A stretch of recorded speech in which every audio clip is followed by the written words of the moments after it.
আসসালামু আলাইকুম। আপনারা সবাই কেমন আছেন? যাক আলহামদুলিল্লাহ, আল্লাহ ভালো রাখলেই ভালো, আলহামদুলিল্লাহ। তো আজকে আমাদের কি উদ্দেশ্যে এখানে আসা? না, এটা ভুল। আমরা এসেছি আজকে একটা স্বপ্নের আশায়। আমরা সবাই জানি যে একটি বীজ এক একটি মানুষের স্বপ্ন। কারণ যখন বীজ রোপণ করা হয়, যে বীজই হোক, আমরা কি জানি যে এই বীজ থেকে গাছ গজাবে? কে কে জানেন? যদি আমাকে একটু বলতেন প্লিজ। কে কে জানেন যে একটা বীজ যখন মাটিতে রোপণ করা হয় গাছটা উঠবে, গাছটা গজাবে? কে বলতে পারবেন? কেউ শেয়ার দিতে পারবেন না, রাইট? আমার পক্ষেও সম্ভব না, বা আমার কোম্পানির পক্ষেও সম্ভব না যে একটি বীজ মাটিতে যখন রোপণ করা হবে তখন একটা গাছ গজাবে। এটা সম্পূর্ণ আল্লাহ তাআলার কি একটা কুদরত, কি এটা একটা নিয়ামত। এবং গাছ বের হয়েছে, সে আমরা ধরলাম গাছটা বের হয়েছে, গাছ বের হয়েছে, আমরা কি ফলন নিশ্চিত দিতে পারবো যে সেখান থেকে মোষ বের হবে? আল্লাহ যদি দেয় 100% মোষ বের হবে, না হলে কি হবে? কখনো কি সম্ভব? আপনারা যদি একটু রেসপন্স করেন খুব ভালো লাগবে, মানে একটু সাউন্ড করেন, উত্তর দেন, প্রশ্ন করেন, সমস্যা নাই। তো আজকে আসলে এসছি, হ্যাঁ ঠিক আছে, ভুট্টার বীজের একটা প্রোগ্রামে নিয়ান্ট সিডস কোম্পানি কর্তৃক আয়োজিত আজকের এই প্রোগ্রাম। সো আমি বেশি কথা বাড়াবো না, আমি জাস্ট একটা গল্প বলবো আপনাদের। সেটা হচ্ছে চাষ পদ্ধতি। সাধারণত আমাদের চুয়াডাঙ্গা জেলায় 50টি জমি পরীক্ষা করা হয়েছে। কয়টি?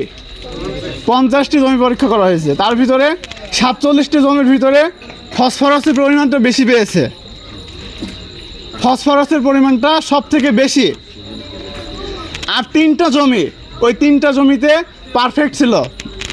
তো আমি আশা করছি এবং ধরছি যে ওই 3জন কৃষক হলে বাংলার কৃষক, আর বাকি 47 জন আমরা কৃষক না।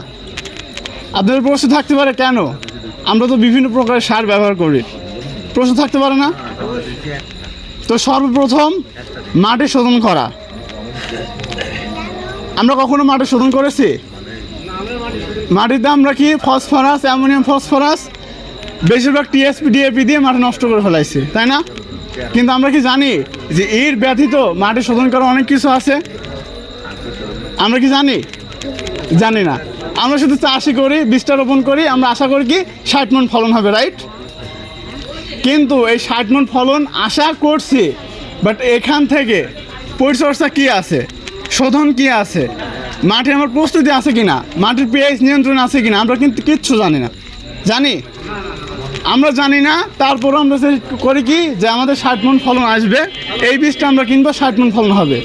আসলে বাংলাদেশে এখনো পর্যন্ত কোনো বীজ আসে নাই যে 60 মণ ফলন দিবে, এখনো পর্যন্ত আসে নাই। কিন্তু একজন কৃষক 60 মণ ফলন আনতে পারে। আমি এখানে লিখে দিয়ে যাইতে পারি একজন কৃষক 60 মণ ফলন আনতে পারে। সেটা কিভাবে? কিছু টেকনিক এবং কিছু প্রযুক্তি অ্যাপ্লাই করতে হবে। যেমন ধরেন, সর্বপ্রথম মাটি শোধন। মাটি শোধন থেকে শুরু করতে হবে আপনার চাষ। তো এখানে আসলে স্যার আছেন, বেশি কিছু বলবো না আসলে। তো মাটি শোধন করার জন্য ডলোমাইট চুন, মাটি চাষ করার আগে 1 মাস আগে মাটিতে ছিটাই দিবেন। চুন, ডলোমাইট চুন ছিটাই দিলে কি হবে?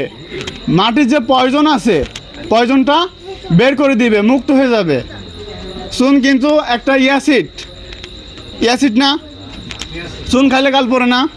তাহলে কেন ফসলের আপনার হচ্ছে মাটির ধ্বংস করবে না? নষ্ট করবে না?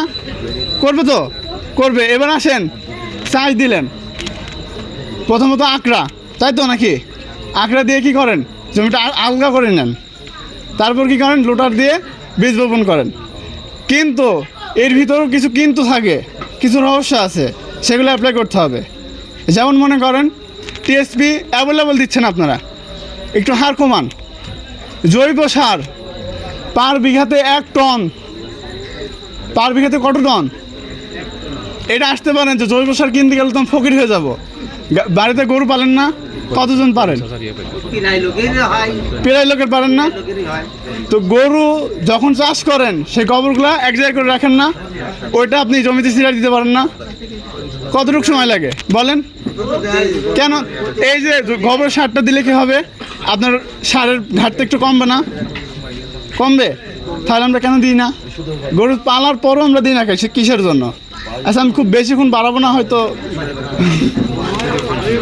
আসলে এখানে স্যাররা আছেন, তো আমি এই পর্যন্ত আমার বক্তব্য শেষ করছি। নেক্সট কোনো প্রোগ্রামে যদি আসি এই বিষয়টা ইনশাল্লাহ খুঁটিনাটি বলতে পারবো ইনশাল্লাহ। তো আমি আমার স্যারকে অনুরোধ জানাচ্ছি তার মূল্যবান বক্তব্য পেশ করার জন্য।